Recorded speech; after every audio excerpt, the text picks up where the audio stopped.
Your Highness Sheikh Mohammed bin Zayed Al Nahyan, President of the United Arab Emirates. I want to express my profound gratitude for the wonderful hospitality that we are enjoying in Dubai from the government and the people of the United Arab Emirates. COP28 President Dr. Sultan Ahmed Al Jaber, I want to congratulate you on the positive start of the COP, with an expeditious approval of the agenda and the landmark operationalization of the Loss and Damage Fund. Congratulations.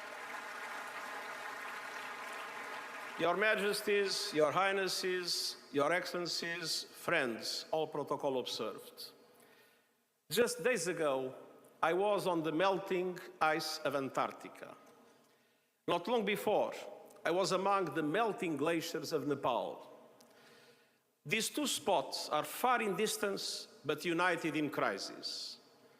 Polar ice and glaciers are vanishing before our eyes, causing havoc the world over, from landslides and floods to rising seas. But this is just one symptom of the sickness bringing our climate to its knees. A sickness only you, global leaders, can cure. Excellencies, Earth's vital signs are failing. Record emissions, ferocious fires, deadly droughts, and the hottest year ever. We can guarantee it even we are still in November. We are miles from the goals of the Paris Agreement and minutes to midnight for the 1.5-degree limit. But it is not too late. We can, you can prevent planetary crash and burn. We have the technologies to avoid the worst of climate chaos if we act now. The Intergovernmental Panel on Climate Change has charted a clear path to the 1.5-degree world. But we need leadership, cooperation, and political will for action, and we need it now. It's true, our world is unequal and divided. As we see in this region, conflicts are causing immense suffering and intense emotion. We just had the news that the bombs are sounding again in Gaza. And climate chaos is fanning the flames of injustice. Global heating is busting budgets, ballooning food prices, upending energy markets, and feeding a cost of living crisis. But climate action can flip the switch. And renewable energy is the gift that keeps on giving. It's good for our planet, our health, and our economies, cleaning our air, meeting the world's growing energy demand, connecting millions of people to affordable electricity, bringing stability and security to markets, and saving money, as renewable energy has never been cheaper. Excellencies, friends, the diagnosis is clear. The success of the COP depends on the global stocktake prescribing a credible cure in 3 areas. First, drastically cutting emissions. Current policies would lead to an earth-scorching 3-degree temperature rise. So the global stocktake must set clear expectations for economy-wide national determined contributions presented by all countries that cover all greenhouse gases and align with 1.5-degree limit. The G20, which represents 80% of the world's emissions, must lead.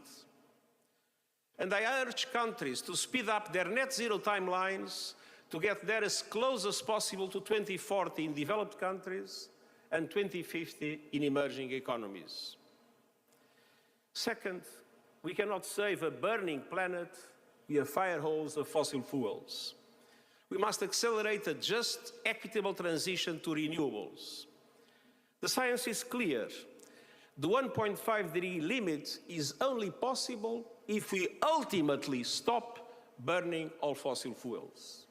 Not reduce, not abate, phase out with a clear time frame aligned with 1.5 degrees. And the global stocktake must not only commit to that, It must also commit to triple renewables, double energy efficiency, and bring clean energy to all by 2030. The economics are clear. The global shift to renewables is inevitable. The only question is how much heating our planet will endure before it happens. Intergovernmental Panel on Climate Change is recommending ending our addiction to coal by 2030 in OECD countries and 2040 for the rest of the world. At the same time, according to the International Energy Agency, the oil and gas industry accounts for just 1% of clean energy investment. So allow me to have a message for fossil fuel company leaders. Your old road is rapidly aging.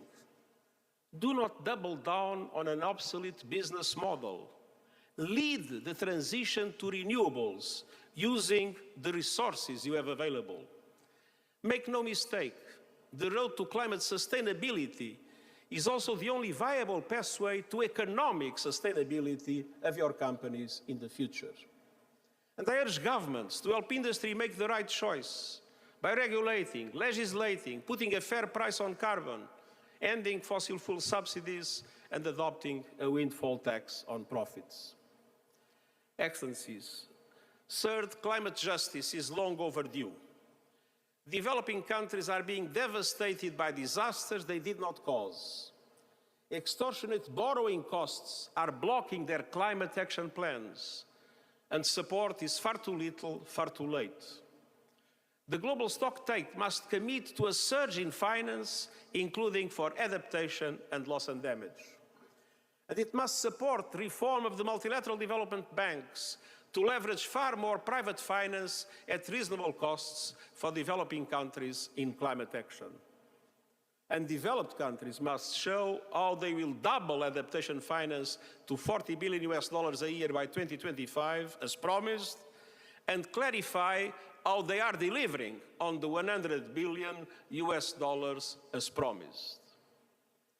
Excellencies, the climate challenge is not just another issue in your inbox.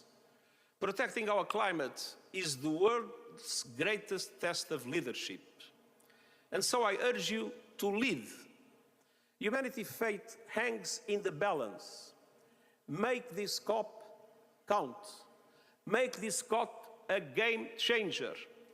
Make this COP the renewal hope in the future of humankind. Thank you.